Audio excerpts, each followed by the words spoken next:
भारत के इतिहास में एक ऐसा शासक हुआ जिसने 50 वर्षों तक शासन किया, लेकिन आज भी उसका नाम विवादों में घिरा है। औरंगजेब।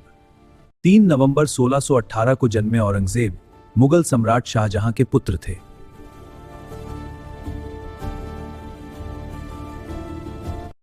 अनुशासन और धैर्य। बचपन से ही वह धार्मिक, अनुशासित और युद्ध कला में निपुण थे। मेरी तलवार और किताब मेरे मार्गदर्शक हैं। शाहजहां के 4 पुत्रों में उत्तराधिकार की लड़ाई शुरू हुई।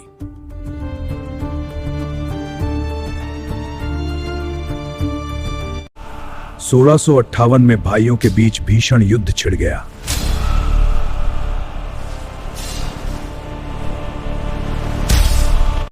औरंगजेब ने अपने बड़े भाई दारा शिकोह को हराकर सत्ता प्राप्त की। रुक जाओ दारा शिकोह, तुम्हारी हार हो चुकी है। मैं सम्राट का पुत्र हूं, मुझे मत छुओ। उन्होंने अपने पिता शाहजहां को आगरा के किले में कैद कर दिया।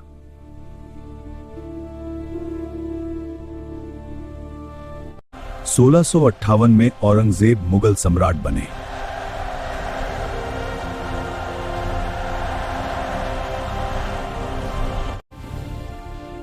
उनके शासन में मुगल साम्राज्य अपने सबसे बड़े विस्तार तक पहुंचा।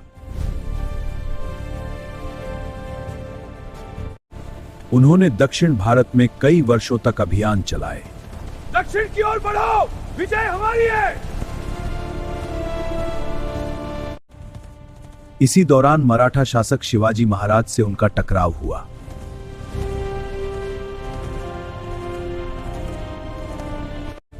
मराठा शक्ति मुगलों के लिए चुनौती बन गई।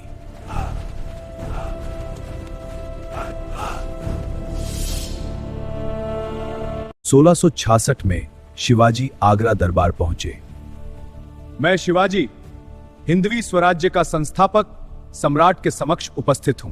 लेकिन परिस्थितियां बिगड़ी और वे नजरबंद कर दिए गए।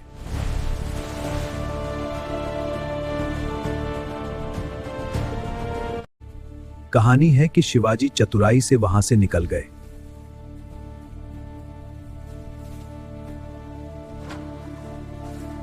औरंगजेब ने जजिया कर फिर से लागू किया। मेरे प्रजा के सभी गैर मुस्लिम लोगों पर यह इस्लामिक कानून के अनुसार है और राज्य के खजाने को मजबूत करेगा। कोई भी इसे चुनौती न दे। उनकी धार्मिक नीतियां इतिहास में बहस का विषय रही हैं।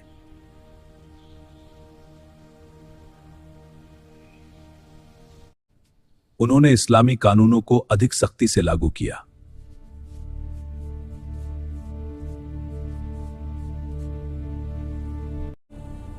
राजपूतों के साथ उनके संबंध तनावपूर्ण रहे।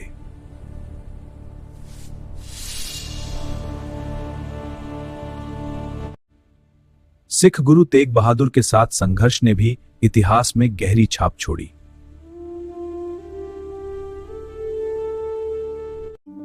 जीवन के अंतिम वर्षों में वे दक्षिण भारत में ही रहे।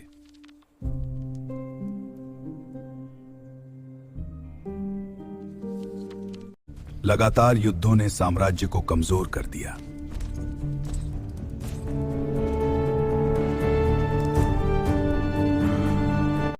सत्रह सौ 7 में औरंगजेब का देहांत हो गया।